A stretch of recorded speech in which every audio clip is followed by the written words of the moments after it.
జయ madam తో నీ problem ఏంటి అనేది క్లియర్గా ఎక్స్ప్లెయిన్ చేయమ్మా. నాకు పెళ్ళై 11 సంవత్సరాలు అయింది మేడం. బాబు పుట్టినాక సంవత్సరానికి ఆటో దోలినప్పుడు బస్ స్టాప్లలో ఎవరు పరిచయం అయ్యారో ఏమైందో ఏదో మాకు తెలియదు మేడం. మొత్తానికైతే దుబాయ్ వెళ్ళిపోతా అని కొంచెం గొడవ పెట్టుకున్నాడు మేడం నాతోని. ఒకటొకటి అని చదువుకుంటున్నాడు. పిల్లకి పాలు ఇచ్చిన పనికాడికి పోయేసి వస్తా అని పోయి వచ్చే వరకే వెళ్ళిపోయింది మేడం. నువ్వు లేకుండా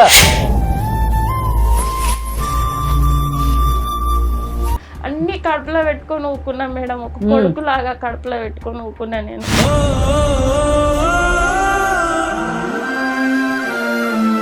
దుబాయ్ వచ్చేసిన, నాకు అర్జెంట్ కాల్ వచ్చేసింది. వచ్చేసిన నేను. నాకు ఇప్పుడు ఎవరు ఫోన్ చేయొద్దు, నేను ఇక్కడ దిగినాక నేనే ఫోన్ చేస్తా అని చెప్పి మా వాళ్ళకి అని చెప్పి కట్ చేసిండు. కట్ చేసినాక ఎందుకు ఇట్లా చేస్తుండా అని ఇక 2-3 రోజులు ఏడ్చినాం.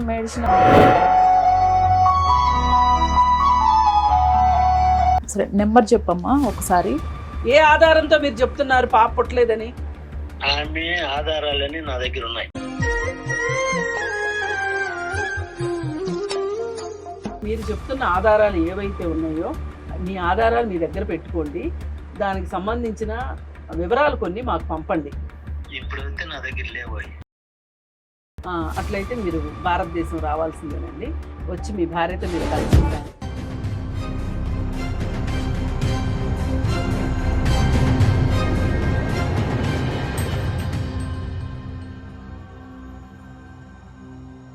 హలో అండి, వెల్కమ్ టు ట్రీ మీడియా. మనతో social activist, family counsellor Shri Krishnakumari గారు ఉన్నారు.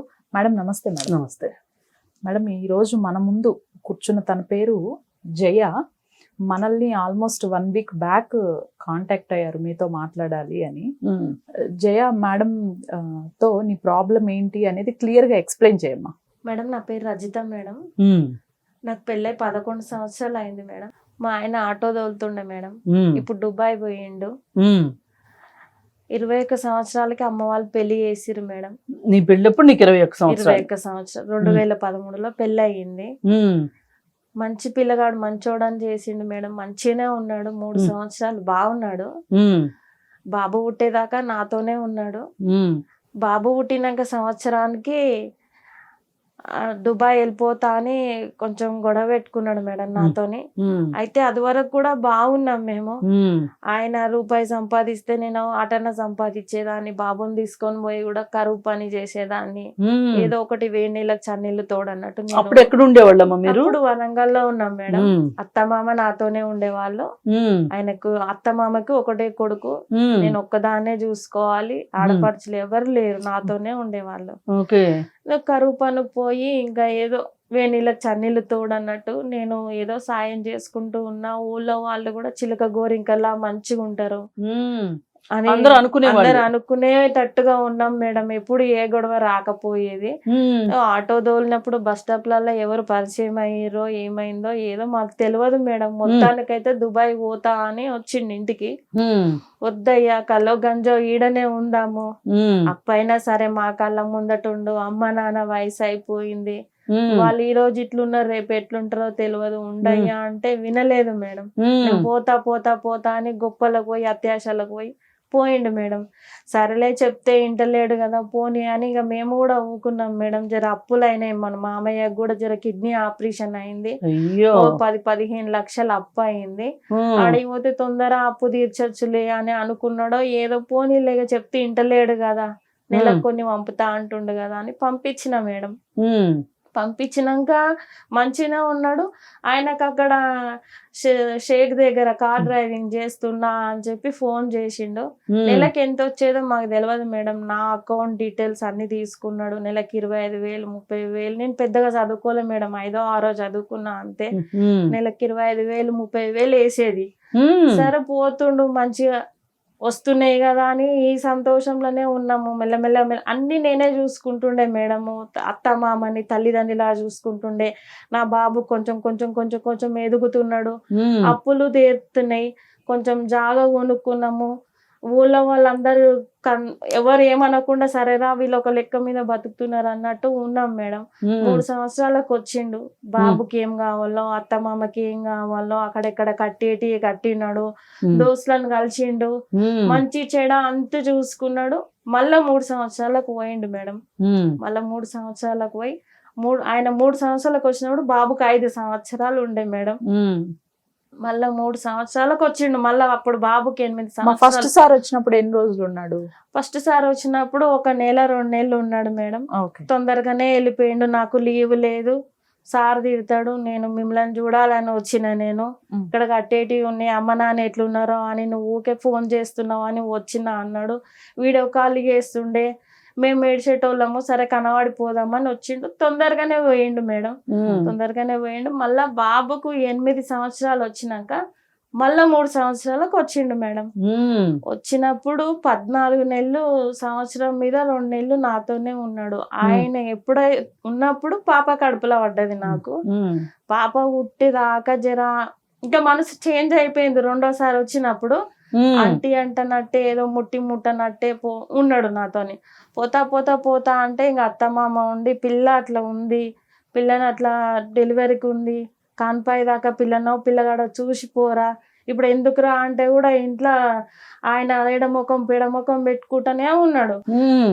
ఇక పోతాడనే ఐడియా, మొత్తానికి పోతా అన్న ఐడియా మీదనే ఉన్నాడు. ఆడెవరినో సెట్ చేసుకునే వచ్చిండు. నాకు అర్థం కాదు మేడం, ఆయన నాతోని సరిగా ఉండకపోయేది, అది వరకు తినబెట్టేది, మంచిగా చూసుకునేది, అన్నిట్లా సాయం చేసేది, మొత్తమే పట్టించుకోకుండా ఊకున్నాడు. పిల్ల ఉడితే కూడా, ఫస్ట్ బాబు ఉడితే మేడం నీళ్ళలో కూడా నన్ను పని చేయనీయలేదు.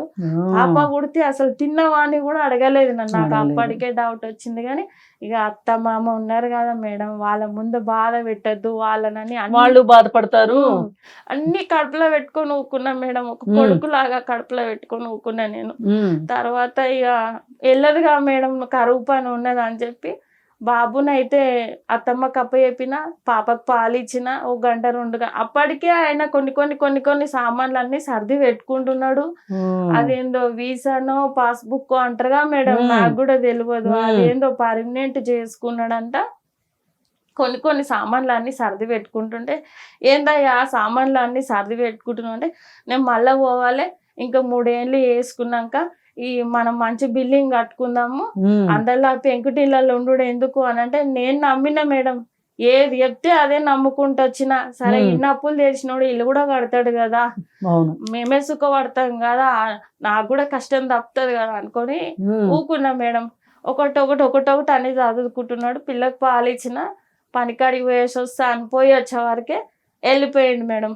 నువ్వు లేకుండా? నేను లేకుండానే వెళ్ళిపోయిండు. కనీసం నువ్వు వెళ్ళే ముందు నీకు వెళ్తున్నాను అని చెప్పి కూడా చెప్పకుండా? ఏం చెప్పలేదు మేడం. నేను నా భర్త ఉన్నాడని నేను దబ్బా వచ్చే వరకు అత్తమ్మని అడిగిన, ఇంట్లో లేడు మనిషి, ఎటో పోయిండేమో దోస్తుల దగ్గరికి అనుకున్నా. అరలో చూసే వరకు సామాన్లు గిట్లా ఏం లేవు. అయ్యో అత్తమ్మ ఏడత్తమ్మ అంటే, ఏమో నాకు కూడా చెప్పలేదు, గిడిదాకా పోయేస్తా అన్నాడు. నాకు నిద్ర కన్ను అంటుకుంది. పిల్ల ఏడుస్తుంటే పిల్లని వండబెట్టుకుంటామన్నా, కన్ను అంటుకుంది. సామాన్లు వేసుకొని ఎప్పుడు పోయిండో బిడ్డ నాకు తెలియదు అని చెప్పి అత్తమ్మ ఏడుస్తుర్రు, నేను ఏడుస్తున్నా. ఫోన్ చేసి ఎంత కలుస్తలేదు మేడం. అదేందో బయట పోతే ఏదో 0నో ఏదో కలుపుతారంట, నాకు తెలియదు మేడం.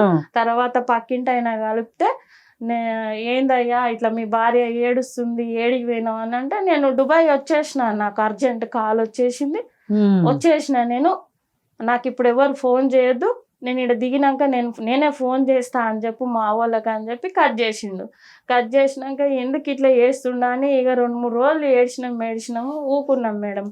తర్వాత ఫోన్ చేసినాం.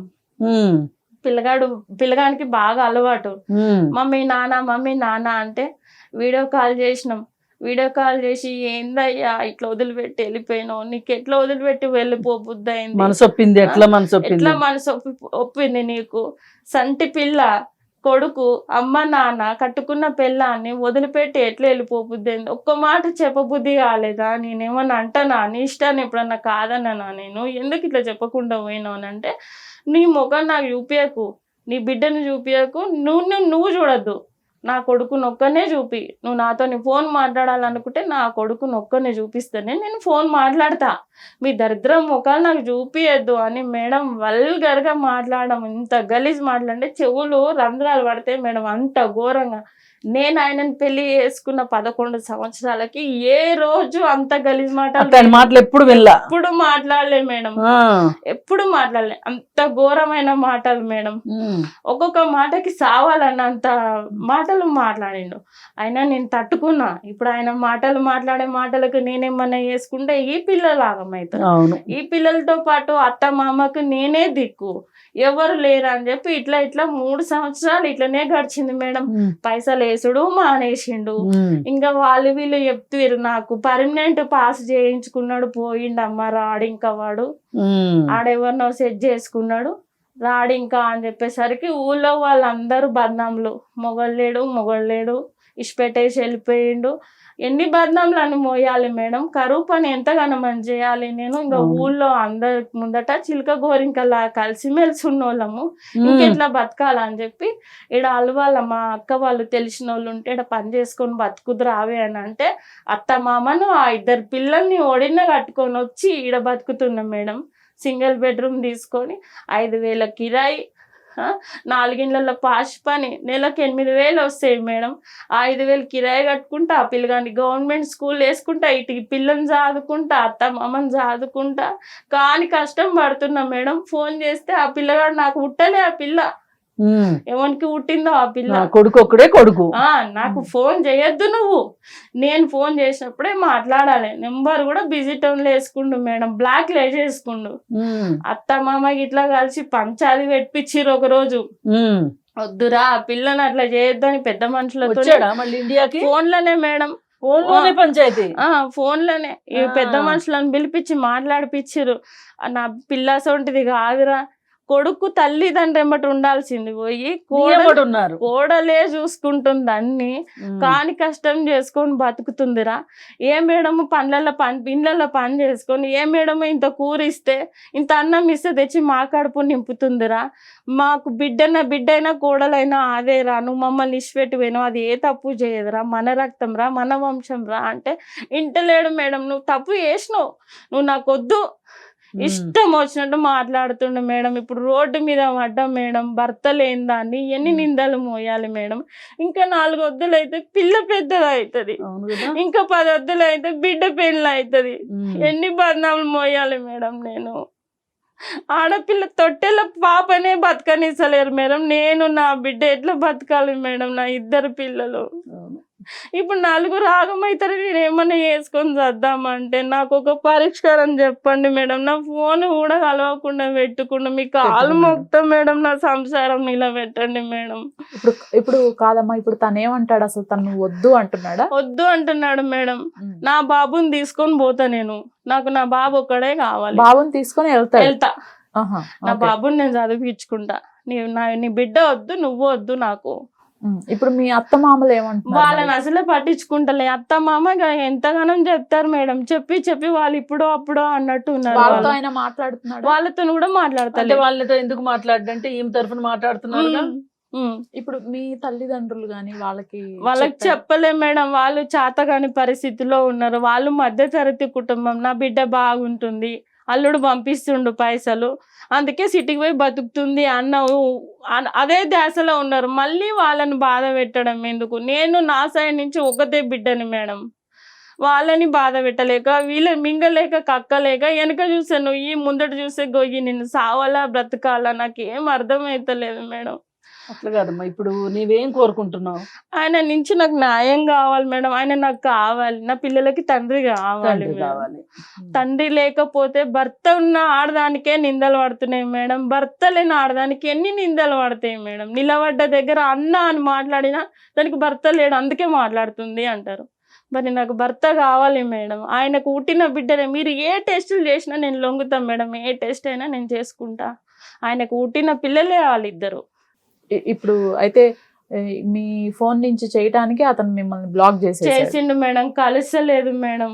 ఓకే సరే, నెంబర్ చెప్పమ్మా ఒకసారి.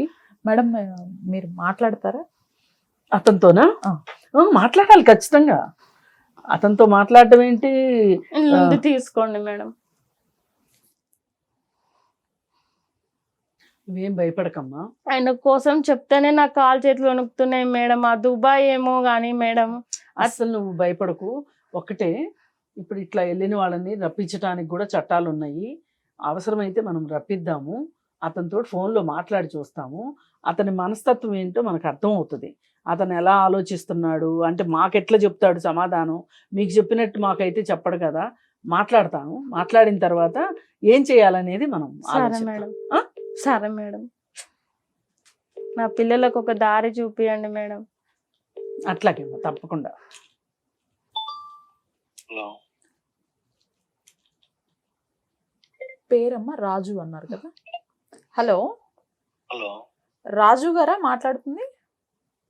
ఆ, నేను ట్రీ మీడియా నుంచి మాట్లాడుతున్నామండి, ప్రసన్నాన్ని మాట్లాడుతున్నాను. చెప్పండి. రాజు గారు, మీరు మీ వైఫ్ని ఇక్కడ ఇండియాలో వదిలేసి దుబాయ్ వెళ్ళి ఆవిడకి ఫోన్ చేయకుండా, ఆవిడతో అసలు మాట్లాడకుండా ఎన్ని సంవత్సరాల నుంచి ఉంటున్నారు అలా? ఏంటండి? హలో మీ వైఫ్ని మీరు ఇండియాలో వదిలేసి వెళ్ళిపోయి 3 సంవత్సరాలు అయిందని చెప్పేసి చెప్తున్నారు. అప్పటి నుంచి ఫోన్లు చేస్తే ఫోన్ కూడా బ్లాక్ చేశారు అని చెప్తున్నారు. జయ ఉన్నారు మాతో పాటు. మీ వైఫేనా జయ? అవునండి. మరి వెళ్ళి బ్లాక్ చేశారు, నెంబర్ బ్లాక్ చేశారు, ఇండియాకి తిరిగి రావట్లేదట. మరి ఇప్పుడు ఆవిడనేమో వద్దంటున్నారట. ఏంటి పరిస్థితి? కారణం ఏంటి రాజు గారు? ఇప్పుడు నా కొడుకు నాకు కావాలండి. వాళ్ళు ఎటు పోయినా నాకు సంబంధం లేదు. ఒక్క నిమిషం రాజు గారు, నాతో పాటు మేడం ఉన్నారు, కృష్ణకుమారి గారు. ఆవిడ ఫ్యామిలీ కౌన్సిలరు, అలానే సోషల్ యాక్టివిస్ట్. న్యాయం కోసం మీ భార్య మేడం దగ్గరికే వచ్చారు. ఆవిడతో ఒక్కసారి మాట్లాడండి మేడంతో. చూడండి రాజు, చెప్పు. అసలు ఏంటి మీ అభ్యంతరం ఏంటి మీ భార్య పట్ల? నా భార్య పట్ల అభ్యంతరము అంటే నా కొడుకు నాకు సంబంధం అండి. ఇప్పుడు పాప పుట్టింది, నాకు ఎటువంటి సంబంధం లేదు. ఆహా, పాపకి మీకు సంబంధం లేదంటారు. లేదు. ఆ, నేను లేనప్పుడు ఆమె ఏం చేసింది ఏం కథ నాకు అయితే తెలియదు. ఆ. నాకు అయితే పాప పుట్టలేదు. ఆహా, ఇప్పుడు కథ ఏమీ తెలియదు అంటారు, పాప పుట్టలేదు అంటారు. అది ఎట్లా కుదురుతుందండి? మీరు ఇండియాలో ఉన్నప్పుడే కదా పాప పుట్టింది. నేను ఇండియాకి వచ్చినాను, చూసుకున్నాను, వెళ్ళిపోయినాను. ఉమ్, నేను ఆమెతో చేసిన కాదండి, నా కొడుకు పుట్టినంత వరకు బాగానే ఉన్నాను. కాదు కాదు కాదు, మీరు కొడుకు పుట్టింది పక్కన పెట్టేయండి కాసేపు. అది ఇప్పుడు సమస్య కాదు. మీరు రెండోసారి ఇండియాకి వచ్చినప్పుడు మీకు పాప పుట్టింది, అవును. మీకు పుట్టలేదని మీరు ఎలా అంటారు? ఒకవేళ అలా అనదలుచుకుంటే మీరు చేయాల్సిందేంటి? ఇండియాలోనే ఉండి ఈ పాప నాకు పుట్టలేదు అని చెప్పి మాట్లాడడం, ఏదైనా పెద్ద మనుషుల్లో పెట్టి మాట్లాడుకోవటము, అక్కడ కూడా కుదరకపోతే DNA టెస్ట్ చేయించుకోవటము, ఏదో ఒకటి అట్లాంటి పద్ధతి ప్రకారం నాకు ఈ పాప పుట్టలేదు అనాలి. కానీ మీరు నోటి మాటగా పాప పుట్టలేదు అంటే ఏంటి సంగతి అన్నట్లు? ఏ ఆధారంతో మీరు చెప్తున్నారు పాప పుట్టలేదని? ఆమె ఆధారాలన్నీ నా దగ్గర ఉన్నాయి. ఆ ఆధారాల ప్రకారం మీరు ఇలా మాట్లాడుతున్నారు, అంతేనా? అవును. మరి మీరు మాట్లాడితే సరిపోదండి. ఇప్పుడు మీరు ఇండియా నుంచి ఒక్క నిమిషం, ఇప్పుడు మీరు ఆధారాలు ఉన్నాయి అంటున్నారు. అవి ఎంతపాటి ఆధారాలో కాసేపు పక్కన పెట్టండి. అవి నిజమైనప్పటికీ కూడా మీరు మీ భార్యకి చెప్పకోకుండా ఈ విధంగా మీరు వెళ్ళడం కరెక్ట్ కాదు. వెళ్ళిన తర్వాత మాట్లాడుకోకుండా ఉండటము, ఇలాంటి మాటలు మాట్లాడటము, ఆమె క్యారెక్టర్ మీద మీరు అభాండాలు వేసి మాట్లాడడం ఇది కరెక్ట్ కాదు. అయితే మీరు చేయాల్సింది ఏంటంటే, ఇండియాలో ఉన్నప్పుడు ఇది తేల్చుకుని వెళ్ళాలి. వెళ్ళదలుచుకున్నప్పుడు ఎట్లా మీరు పెద్ద మనుషుల పంచాయతీ ఒక విధానము, లేదు అనుకుంటే కోర్టుకి వెళ్ళాలి. వెళ్ళి ఈ భార్య నాకు అక్కర్లేదు, ఈ భార్య ఇలా చేసింది అని మీ దగ్గర ఉన్న ఆధారాల ద్వారా మీరు మీ భార్యకి విడాకులు ఇచ్చిన తర్వాత మాత్రమే మీరు ఈ సంబంధాన్ని వదులుకోవాలి తప్పితే, అది కోర్టు ఒప్పుకుంటే. మీ ఇష్టానికి మీరు పెళ్లి చేసేసుకున్నాను, 2 పిల్లల్ని కనేసి ఆ తర్వాత నాకు వీళ్ళు పుట్టలేదు, ఇట్లా మాట్లాడితే కుదరదు. ఇప్పుడు మీరు కానీ ఈ ఇండియాకి వచ్చి ఇదేదో తేల్చుకోకపోతే గనక మీకు దుబాయ్ గవర్నమెంట్తో మాట్లాడి ఇక్కడ పోలీస్ స్టేషన్లో గనక కేసు పెట్టారనుకోండి, దుబాయ్ పోలీసులకి వాళ్ళు ఇన్ఫర్మేషన్ ఇస్తారు, మీ వీసా మీ పాస్పోర్ట్ అన్నీ క్యాన్సిల్ అవుతాయి, అలాగే మీ వర్క్ పర్మిట్ల దగ్గర నుంచి అన్నీ క్యాన్సిల్ అవుతాయి. ఇంత దూరం చేసే అవసరం లేకోకుండా మీరు చాలా మర్యాదగా మీరు వ్యవహరిస్తే చాలా మర్యాదగా ఉంటుంది ఒకటి. ఇంకొకటి ఏంటంటే మీరు చెప్తున్న ఆధారాలు ఏవైతే ఉన్నాయో మీ ఆధారాలు మీ దగ్గర పెట్టుకోండి, దానికి సంబంధించిన వివరాలు కొన్ని మాకు పంపండి. ఒకవేళ ఆ వివరాలతోటి కరెక్టే అని అంటే గనక, అంటే మాకు కూడా అనిపిస్తే గనక సరే నీ తప్పు ఉందమ్మా, నీ దోవ నువ్వు చూసుకో అని ఆమెకు చెప్పగలుగుతాం. కానీ మేమే నమ్మలేకుండా ఉన్నప్పుడు కోర్టు నమ్మే అవకాశమే లేదు. అందుకని అవి మాకు పంపించండి. మీరు కానీ పంపించలేదు అంటే గనక ఇప్పుడు పంపించండి, ఇప్పుడే చూస్తాము, పంపించండి. మీరు పంపించకపోతే ఇంకా మేము చేయాలనుకున్నది మేము చేస్తాం. ఇప్పుడైతే నా దగ్గర లేవు. మీ దగ్గర లేవు, ఎక్కడున్నాయి మరి? అవి లేవండి నా దగ్గర. ఇప్పుడే కదా ఉన్నాయి అన్నారు. అవి నేను చూసాను, అవి ఎక్కడ పెట్టాను నాకే గుర్తులేదు. అట్లయితే మీరు భారతదేశం రావాల్సిందేనండి. వచ్చి మీ భార్యతో మీరు కలిసి ఉండాలి. ఒకవేళ మీరు కలిసి ఉండకపోతే గనక మీరు శిక్షార్హులు అవుతారు. ఇంకా భవిష్యత్తులో కూడా మీరు దుబాయ్ వెళ్ళే అవకాశం లేకుండా జరుగుతుంది. భారతదేశం రాగానే మీరు ఏ కొడుకు అని మీరు నేను కొడుకుతో ఉంటా అని చెప్తున్నారో ఆ కొడుకు మీకు దక్కడం. ఎందుకంటే ఎప్పుడు కూడా పిల్లలు తల్లి సంరక్షణలోనే ఉండాలి. మీకు భార్య అక్కర్లేదు అంటే పిల్లలు కూడా మీకు దక్కరు. కాదు రాజుగారు, మీకు ఇవ్వరండి. మీకు ఇవ్వరు. చట్టం ప్రకారం తండ్రికి ఇచ్చే అవకాశమే లేదు పిల్లల్ని. అసలు మీ బాబు గురించి ఒక్కరి గురించి మాట్లాడుతున్నారు, మరి మీ తల్లిదండ్రుల పరిస్థితి ఏంటి? మా తల్లిదండ్రుల పరిస్థితి ఏంటి అంటే, ఇంకా నేను వాళ్ళకు ఎప్పుడన్నా కావాల్సినప్పుడు అమౌంట్ పంపిస్తే వాళ్ళు బతుకుతారు. మరి డబ్బులే సరిపోతాయా? మనుషుల్ని ఎవరు, వాళ్ళకి మంచి వచ్చినా చెడు వచ్చినా తిండి ఇవి మంచి అవన్నీ ఎవరు చూస్తారు? ఎవరు సాధారు ఇప్పుడు దాకా? చూసుకున్నది ఇప్పుడు నాకు వద్దనుకున్నాను. అదేనండి, మీరు వద్దనుకోవటం కుదరదు. మీరు ఇంత మొండిగా మాట్లాడితే మీరు చాలా ఇబ్బందులు పడాల్సి వస్తారు. మీ ఇష్టం. ఆ తర్వాత మేమైతే మాట్లాడి నాకు పని ఉంది, నేను పని చేసుకోవాలి. సరే మీరు బాగా పని చేసుకుందరు కానీ పోలీసులే మీకు బాగా పని చేయిస్తారులేండి జైల్లో. ఒక్కసారి మీ భార్య ఏదో మాట్లాడాలనుకుంటుంది, మాట్లాడండి. కాల్ కట్ చేసేసాడు మేడం. అంటే ఇది ఇక్కడ మనం ఒక విషయం గమనించినట్లయితే ఫస్ట్ నా దగ్గర ఆధారాలు ఉన్నాయి అని చెప్పేసి మాట్లాడాడు. ఆధారాలు పంపించమంటే కూడా వెంటనే ఇప్పుడు నా దగ్గర లేవంటున్నాడు. లేదమ్మా, క్లియర్ కట్ గా నీకు వచ్చిన అనుమానం ఏదైతే ఉందో ఇంకొక ఆమెను ఎవరినో రెడీగా పెట్టుకుని ఆమెతో సంబంధాలు కొనసాగిస్తూనే ఇండియాకి వచ్చాడు. వచ్చి మరి ఇంకా అక్కడికి వెళ్ళి ఆమెతో బతకాలని అతను డిసైడ్ అయ్యాడు. ఇండియాలో ఉంటే తల్లిదండ్రి గురించి పట్టించుకోవాలి. ఇప్పుడు ఆ కొడుకు అనేది కూడా అది కూడా ఒక నాటకమే. అవును మేడం. ఆ కొడుకు మీదే ప్రేమ ఉన్నోడైతే ఆ కూతురు తనకు పుట్టిందని తనకు తెలుసు ఖచ్చితంగా. అతను బాధ్యత లేకుండా అతను డబ్బులు సంపాదించడం మొదలెట్టాడు కాబట్టి ఈ జంజాటాలన్నీ వదిలించుకొని వెళ్ళిపోయాడు. అతను నీ దారికి వస్తాడు అనుకుంటే మటుకు అది అపోహే. కాకపోతే ఏంటంటే ఇలా వదిలేసామనుకోమ్మా, ఎవరినైనా వదిలేస్తే ఇది 10 మందికి ఓహో ఇట్లాగే వదిలేస్తారు, ఆడవాళ్ళు పిచ్చోళ్ళు, వాళ్ళకి ఏం చేత కాదు, వాళ్ళు ఏమీ చేయలేరు, చచ్చినట్టు భర్త బాధ్యతలు నెరవేరుస్తారు భార్యలు అని చెప్పి అనుకుంటారు. అందుకని అట్లాంటి అవకాశం ఇవ్వకోకుండా లకడి కప్పుల్లో మన ప్రవాసాంధ్ర భర్తలకు సంబంధించిన కేసులు పెట్టే కేంద్రం ఒకటి ఉంది లకడి కప్పుల బస్ స్టాప్లో.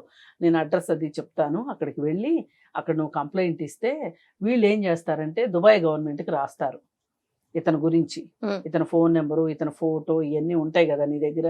అతని పాస్పోర్ట్ కూడా ఉన్నాయమ్మా, ఆధార్ కార్డులు ఆధార్ కార్డు జిరాక్స్లు ఉన్నా పర్లేదు. జిరాక్స్లు ఉన్నాయి మేడం, ఆ. అన్ని తీసుకెళ్లిపోయిండు.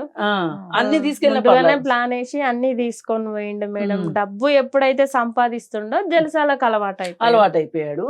సరేనమ్మా, అలాంటి వాళ్ళని లొంగదీసే అవకాశం కూడా మనం ప్రభుత్వం ఈ ఎన్ఆర్ఐ కేసుల మీద చాలా సీరియస్గా ఉంది. గవర్నమెంట్ కూడా ఎన్ఆర్ఐ కంప్లైంట్ సెల్ ఉందని చెప్పాను కదా లక్కడికప్పుడు, అక్కడికి వెళ్ళి కంప్లైంట్ చేసి నీ దగ్గర ఉన్న ఆధారాలు ఇస్తే నీ పెళ్లి ఫోటో ఇవన్నీ పిల్లల డేట్ ఆఫ్ బర్త్ సర్టిఫికెట్లు ఇవన్నీ ఉంటాయి కదా, అన్నిట్లో తండ్రి పేరు అతనిదే ఉంటది కదా, ఇవన్నీ ఇస్తే వాళ్ళు ఇండియా గవర్నమెంట్ దుబాయ్ గవర్నమెంట్తో మాట్లాడి వాళ్ళకి అక్కడ పాస్పోర్ట్లు అన్నీ క్యాన్సిల్ చేసి ఇండియా పంపిస్తారు.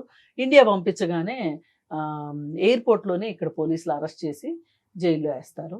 వేసిన తర్వాత అతను కనుక కౌన్సిలింగ్ ఇచ్చి మారతాను అన్నాడు అనుకో, నాకు అవకాశం ఇవ్వండి అన్నాడు అనుకో, నువ్వు కూడా ఒక అవకాశం ఇద్దువు కానీ, ఒకవేళ నాకు అక్కడ నేను జైలుకైనా వెళ్తాను కానీ నాకు ఆ అమ్మాయి వద్దు, నాకు ఆ కూతురు వద్దు అన్నాడు అనుకో, ఇంకా అంత చీపో కాదు అన్న భర్త ఒక అవకాశం ఇవ్వటంలో తప్పు లేదు. ఎవరైనా ఇంకొక అవకాశం ఇవ్వాల్సిన అవసరమే లేదు. నువ్వు ఎలాగూ ధైర్యంగా బతుకుతున్నావు. అలాగే ఇప్పుడు ఊర్లో ఏమైనా ఆస్తులు ఉన్నాయా మీకు? ఊర్లో ఒక చిన్న జాగు ఉంది మేడం. మరి మీరున్న ఇల్లు సొంత ఇల్లు కాదా? సొంత ఇల్లు కాదు మేడం. ఊర్లో ఈయన చేసిన కథలకి పరువు పోతుందని చెప్పి ఇక్కడ ఆల్వాల్కి వచ్చిన.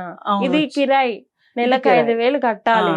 అక్కడ స్థలం అది ఉంది కదా, అది ఎవరి పేరు మీద ఉందమ్మా? అది మామయ్య పేరు మీదనే ఉంది. మామయ్య పేరు మీద ఉంది కదా, ఇంకా అది కొంతవరకు మంచిదైంది. మరి ఆ స్థలం అట్లా జాగ్రత్తగా పెట్టుకొని, లేదు అనుకుంటే గనక ఆ స్థలం ఏదన్నా అమ్ముకొని ఆ డబ్బులతోటి ఏదన్నా ఒక చిన్న కూరగాయల కొట్టో లేకపోతే ఏదన్నా పెట్టుకొని, ఎలాగూ పెద్దవాళ్ళు కూడా తోడున్నారు కాబట్టి నీకు, నువ్వు అలా నువ్వు బతకగలవు, బతికించగలవు, అర్థమైంది. నీ దగ్గర అయితే ఆ ధైర్యం ఉంది, ఆ పట్టుదల ఉంది. ఆడవాళ్ళకి అదే శక్తి.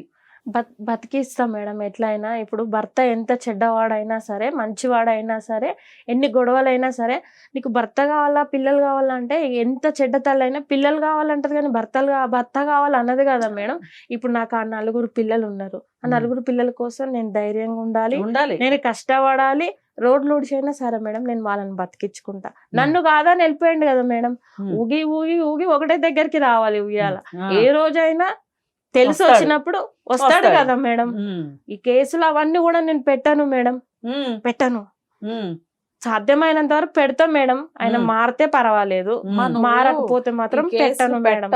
ఇదంతా చెయ్యవనేదే అతని ధైర్యం. అర్థమవుతుందా? కేసులు పెట్టాలి, కేసు పెడితేనే పెట్టి ఒకటి పంపిస్తేనే అతని దారికి వస్తాడు. నువ్వు ఇప్పుడు ఇంకా కేసు పెట్టను, మా ఆయన ఎప్పుడైనా నా దగ్గరకు వస్తాడు, ఈ భ్రమలో ఉండటం మానే ఫస్ట్. అసలు ఆడవాళ్ళు చేసే పొరపాటే ఇది. అందుకని నువ్వు కేసు పెట్టు, చట్టం తన పని తాను చూసుకుంటది, చట్టం చేస్తుంది. నువ్వేమి అలా అని అదేదో చేస్తుందని చెప్పి వాన వస్తుందని చెంబులో నీళ్ళు అయితే పారబోసుకోవు కదా, నీ పని నువ్వు చేసుకో, పిల్లల్ని చదివించుకో. ఇవాళ గవర్నమెంట్ స్కూల్స్ కూడా చాలా బాగా చదువు చెప్తున్నారు, గవర్నమెంట్ స్కూల్స్కి పంపించుకో, నువ్వు పని చేసుకో. ఓ చిన్న షాప్ లాంటిది ఏదన్నా పెట్టుకొని బతకటమా, లేకపోతే ఇళ్లల్లో పని, మరి డబ్బులు సరిపోవు నాకు తెలిసి. ఏదో ఒకటి అయితే మటుకు ఇవాళ ఆడవాళ్ళు ఎన్ని రకాల పనులైనా చేసి డబ్బులు సంపాదించుకుంటున్నారమ్మా. నీతి నిజాయితీ ఉండాలి, బాధ్యత ఉండాలి, అలాగే ఇది నా కుటుంబం అనే ఒక ప్రేమ ఉండాలి. ఉంటే నువ్వు చేయగలుగుతావు, నీ దగ్గర ఆ ధైర్యం కనిపిస్తుంది. ముందుగా అయితే కేసు పెట్టాలి. కేసు పెడితే ఇది పేపర్లో వస్తుంది. 10 మంది ఇట్లా దుబాయ్లు అమెరికాలు పారిపోయి, మీ ఆయనే కాదమ్మా, ఈ ఆటో నడిపేవాడనే కాదు, పెద్ద పెద్ద ఉద్యోగాలు చేసే సాఫ్ట్వేర్ ఇంజనీర్లు, బాగా చదువుకున్న వాళ్ళు కూడా చేస్తున్న పనులు ఇవే. బోల్డ్ కట్నాలు తీసుకొని ఎన్ఆర్ఐ సంబంధం అని చెప్పి పెళ్లి చేసుకొని అలా చేస్తున్నారు. అందుకే ఈ చట్టం తీసుకొచ్చింది గవర్నమెంట్. అందుకని నువ్వు ధైర్యంగా ఉంటావు. కేసు పెడతాం మేడం. ఆయన పని ఆయనది చేస్తా, ఇంకా వీళ్ళని చాదుకుంటా మేడం. నేను నాకు చాలా ధైర్యం చెప్పినారు మేడం మీరు. నాకు ఇంత దూరం వచ్చినందుకు ఇంకా ధైర్యం వచ్చింది మేడం. మిమ్మల్ని చూస్తే వెళ్ళొస్తాం మేడం. అట్లా ఆల్రైట్ మేడం. ఈ కేసు నుంచి ఆల్రెడీ రీసెంట్గా 2 దుబాయ్లో సఫర్ అవుతున్న వాళ్ళనే మన లోకేష్ గారు రిటర్న్ తీసుకురావడం జరిగింది. ఈవిడ హస్బెండ్ ని అక్కడి నుంచి ఇక్కడ తీసుకురావటం అసలు ఏం పెద్ద కష్టమే కాదు. నువ్వు మేడం చెప్పినట్లు ఆ ఒక్క పని చెయ్యమ్మా. చేస్తాం మేడం, తప్పకుండా చేస్తాం madam. Yes, all right madam, thank you అండి.